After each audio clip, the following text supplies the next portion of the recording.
ramos. El primero es fisio, que para nosotros va a significar siempre, ¿no?, la parte orgánica del organismo.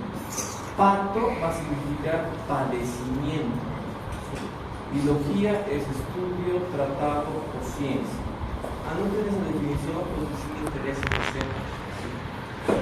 Ahora bien, ¿qué es lo que va a estudiar esta fisiopatología para nosotros? Pues, dime.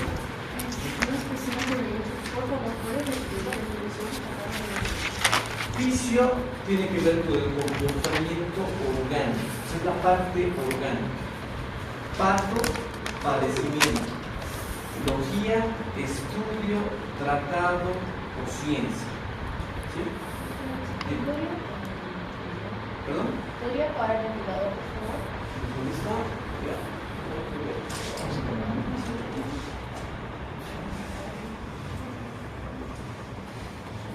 Bien, entonces escuchen de esta parte, por favor. Para nosotros la fisiopatología va a ser la ciencia que estudia el uso anómalo, ¿sí?, el comportamiento anómalo, ¿no?, de los diferentes órganos o sistemas. ¿Qué nos dice esta definición? Básicamente sabemos que todos los sistemas funcionan de cierto modo. La parte de la medicina que estudia el funcionamiento anormal de estos sistemas es la fisiopatología. ¿Sí? Esa definición también me interesa que la sepan, ¿sí?, por propósitos de examen, principalmente para el primer parcial. Ahora, con eso en mente, vamos a mirar un poquito esta imagen que está acá.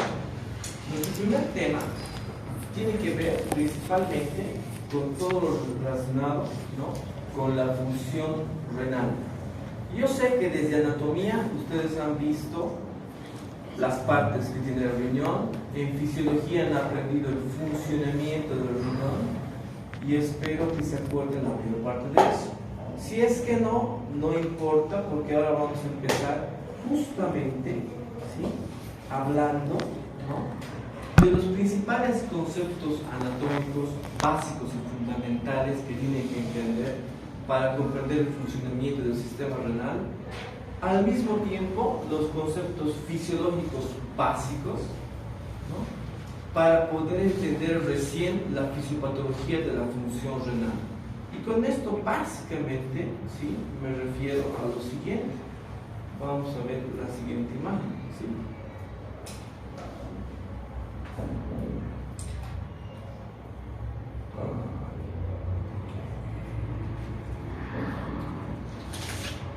Está por acá. Así a simple vista, haciendo una inspección, ¿qué condición clínica creen que puede tener? Hipertensión. Obesidad, ¿qué más? Hipertensión. Sí, ya, hipertensión, ¿qué más puede tener? Diabetes. Diabetes, sí. ¿Qué más? Sería así, pero un poco más raro. Puede sufrir Aterosclerosis. Arteriosclerosis. Puede tener aterosclerosis, ¿sí? Tiene riesgo cardíaco. Esto ustedes lo han visto, estoy seguro que sí. ¿Qué más? Infarto, agudo de miocardio. Puede tener una dislipidemia, puede ser a expensas del colesterol, a expensas de los triglicéridos, o puede ser mixta, pero es un paciente lleno de comorbilidades, ¿sí? Estamos en este punto. Ahora, regresamos a esta idea principal. ¿Por qué es importante para nosotros entender los conceptos anatómicos básicos, los conceptos fisiológicos del funcionamiento renal? Porque para entender la fisiopatología de la enfermedad de ese paciente que hemos visto en la imagen, es fundamental que entendamos primero conceptos básicos anatómicos y del funcionamiento del riñón. Porque, por ejemplo, si les hablo de necrosis papilar, primero tengo que saber dónde está la papila renal, ¿no es cierto? Luego tengo que saber cómo es que funciona el riñón, para luego imaginarme cuál será la consecuencia de una necrosis de la papila renal. En todo este capítulo, algunos aspectos importantes que vamos a ver son trastornos glomerulares, tubulointersticiales, como me imagino que conocen el síndrome nefrítico y el síndrome nefrótico. ¿Sí los han visto? Sí. ¿En qué materia? En parto, en fisiología no. No. Vamos a ver el síndrome nefrítico, el síndrome nefrótico y su prototipo de más básico, que es la glomerulonefritis rápidamente progresiva. Me imagino que en eso también han avanzado, pero vamos a verlo desde lo más básico. También vamos a hablar un poco acerca de trastornos intersticiales para luego llegar a la injuria renal aguda y a la injuria renal crónica. Pero nosotros vamos a empezar con esta pequeña imagen. En esta imagen, ¿qué es lo que ven? Un riñón. Un riñón. ¿Qué les llama la atención cuando ven un riñón a primera vista? Para empezar, desde el punto de vista fisiopatológico, lo que nos tiene que llamar la atención es el tamaño. ¿Cuál es el tamaño de un riñón?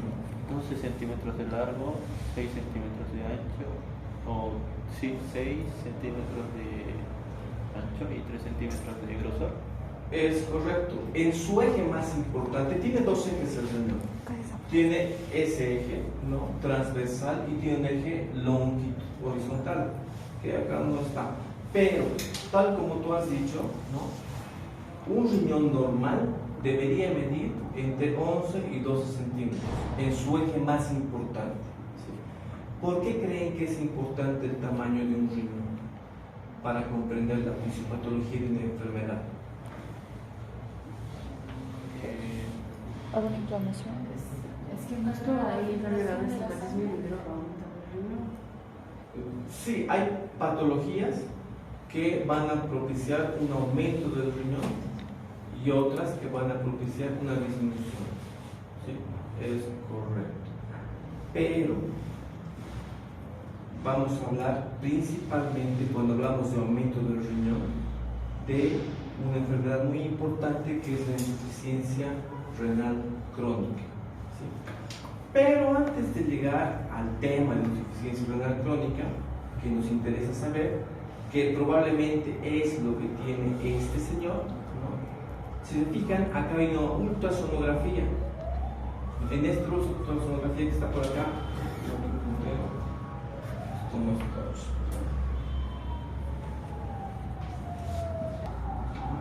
muy bien. Esta ultrasonografía renal nos pone en evidencia un riñón que tiene aumentado el tamaño. ¿Qué patología ustedes creen que puede producir un riñón aumentado de tamaño?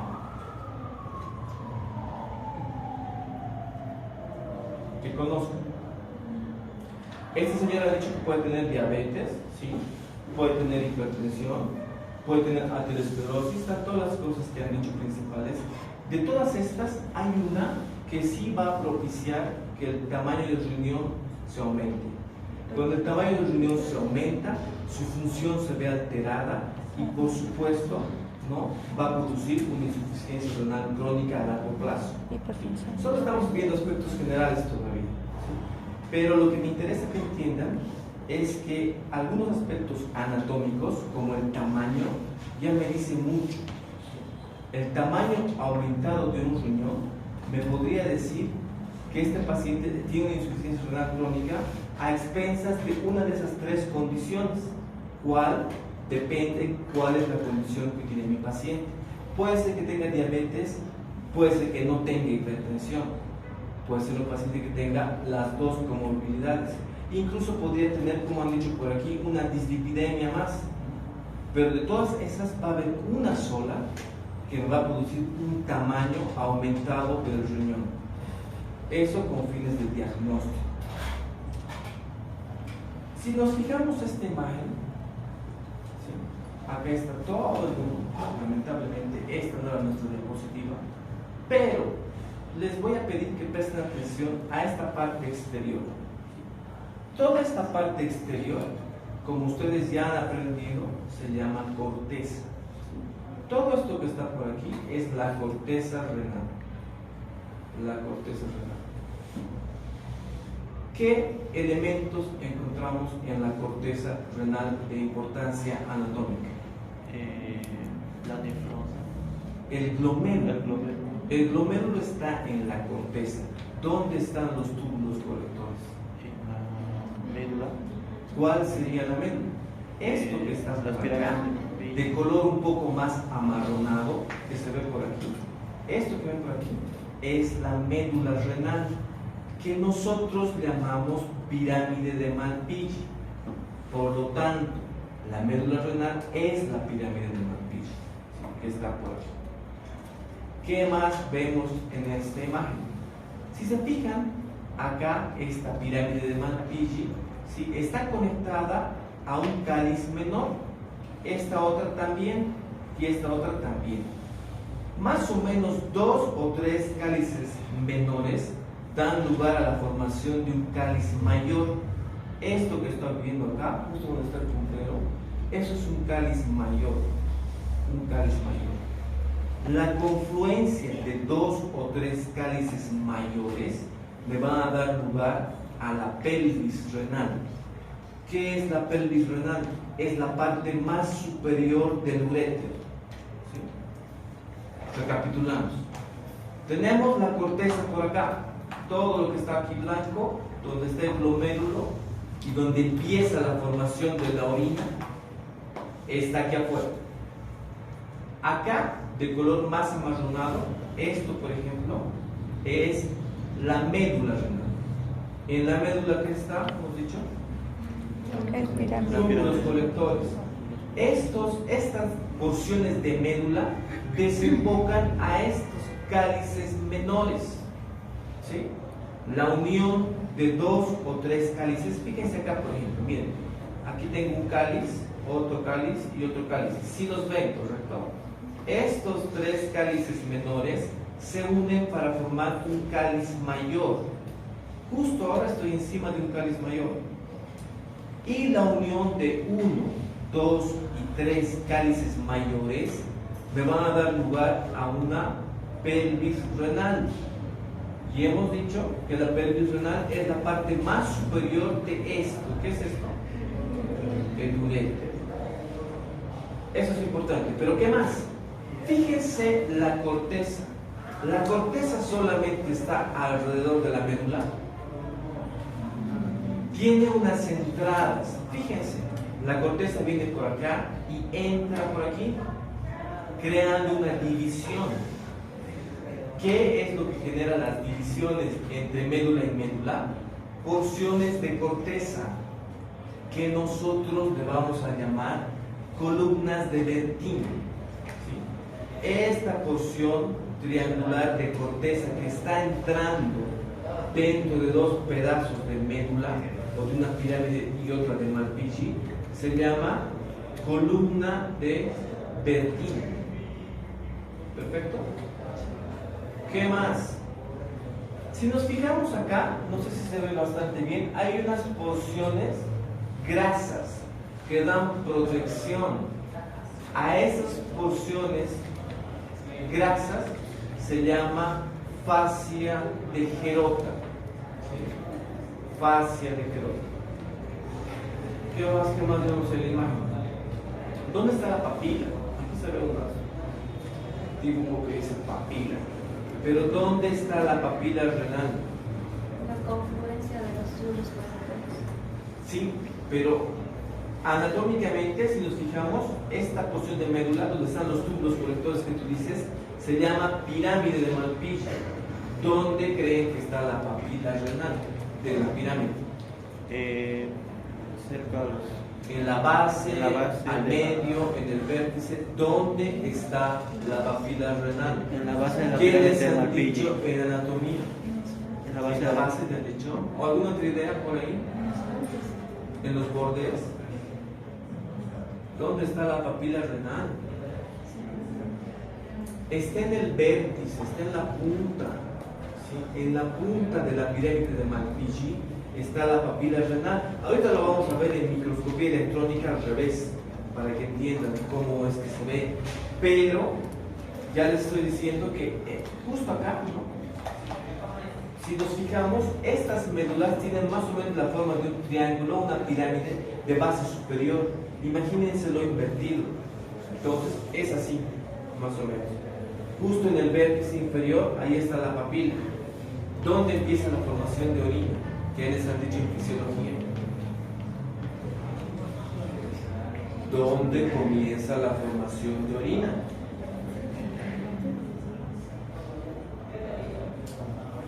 ¿Dónde empieza la formación de orina? ¿Cómo se produce la orina? Entonces, mejor les voy a preguntar, para que no sea tan preciso, algo más abierto. ¿Cómo es que se produce la orina?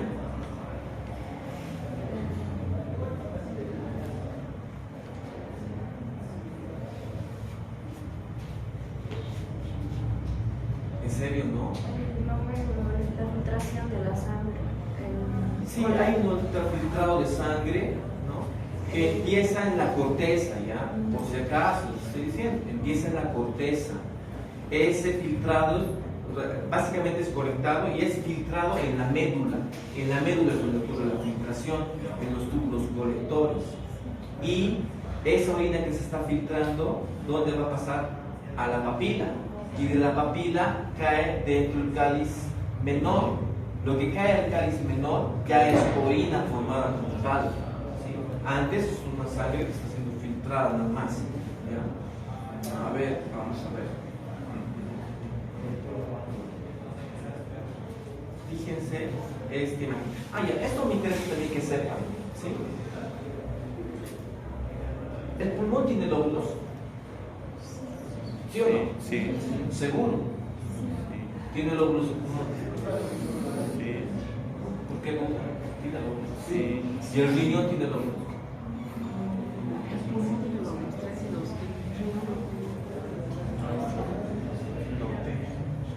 Esto ni siquiera, por si acaso, es el avance. Estamos haciendo una recapitulación de lo que ya deberían saber. Pregunta, ¿el pulmón tiene lóbulos? Sí. ¿Están de acuerdo todos? Sí. Levanten la mano si están de acuerdo. Quiero ver quién no está de acuerdo. A ver, tal vez alguien no está de acuerdo. Ya. Ahora, el riñón. ¿El riñón tiene lóbulos? No. No. No. Nadie dice sí. El riñón tiene lóbulos. Tiene. Una porción de médula más su corteza, eso que está ahí, es un lóbulo. ¿Ya? ¿Qué es un lóbulo cuando hablamos del riñón? Una porción de médula con su corteza.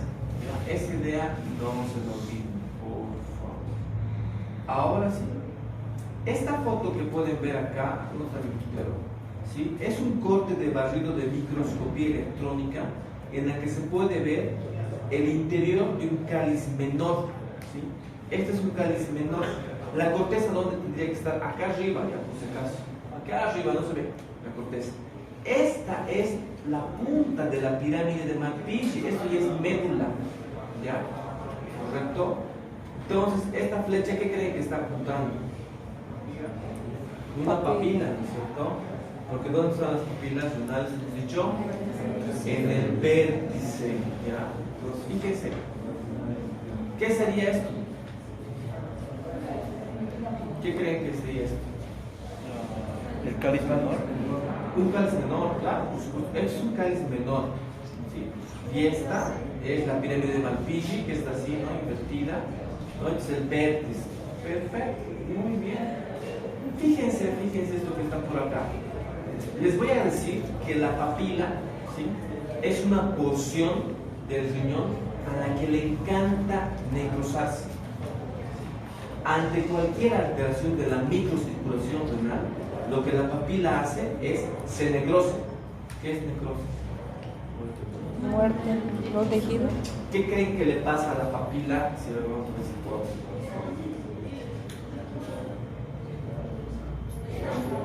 ahí está, necrosada mi papila. ¿Qué le pasa a mi papila si está necrosada? Muere. Obviamente está necrosada, se puso una necrosis, pero ¿qué quiere decir que le pasa a la papila? ¿Vive o muere? Muere. Ya. Si la papila muere, ¿saben qué pasa? Se cae. Se cae justo ahí. ¿Dónde se ha caído? Cáliz menor. Donde debería caer ya la orina formada, ahí se cae mi pedazo de papila. Cuando cae al sistema urinario y eso está lleno de orina formada, ¿qué creen? ¿Cómo creen que se comporta ese tejido necrosado que se ha caído? Como- Sí, es un cuerpo extraño, es un cuerpo extraño para empezar, que se va a empezar a movilizar. Por supuesto va a ir avanzando hasta llegar al uréter, ¿no? Del cáliz menor al cáliz mayor, al uréter, y en algún punto se va a impactar. ¿Sí? ¿Por qué? Por un conflicto de espacio, porque es grande, dependiendo del calibre del uréter. ¿Cuánto mide el uréter? ¿Cuánto es su diámetro? Rito. ¿Cuánto es su diámetro? 2.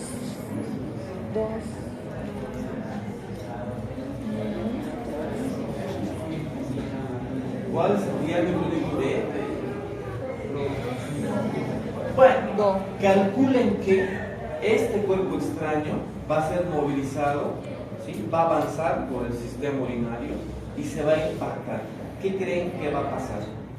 O sea, se comporta, tomen en cuenta esto, una necrosis de papila se comporta igualito que un cálculo renal.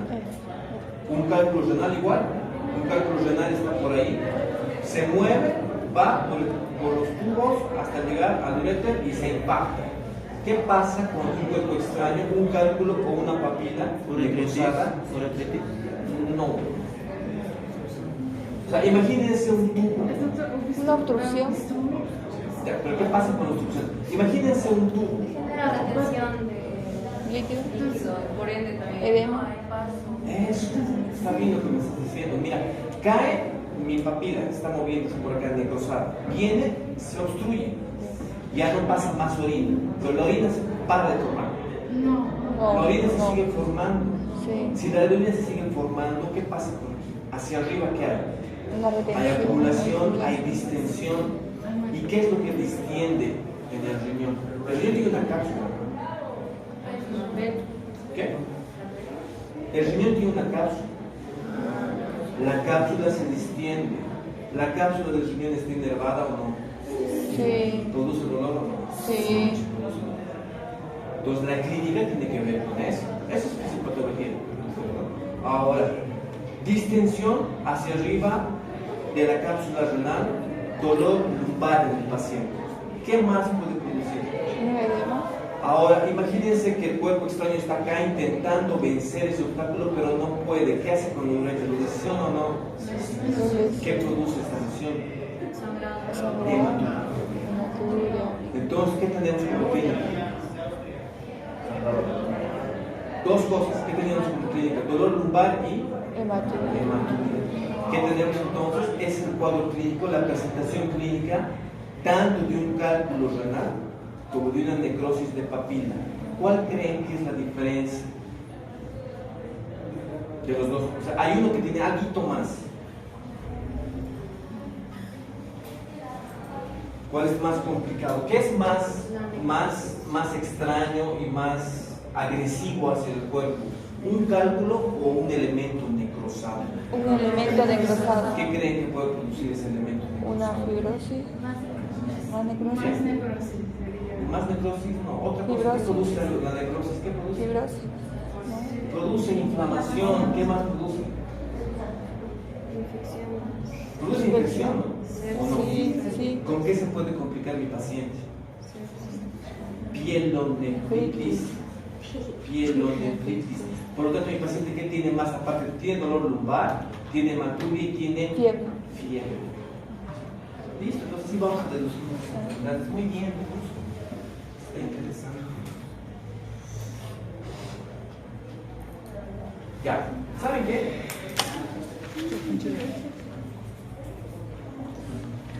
Esto que hemos visto de forma introductoria es más o menos la manera en la que vamos a abordar toda la fisiopatología. ¿Sí? Básicamente es así. A mí me interesa que piensen. Nunca he estado de acuerdo con solamente escuchar. ¿Ya? Así que el premio para ustedes es responderme estas preguntitas. En la hojita que estaban haciendo, ¿ya? Y básicamente es todo lo que vamos a hacer el día de hoy.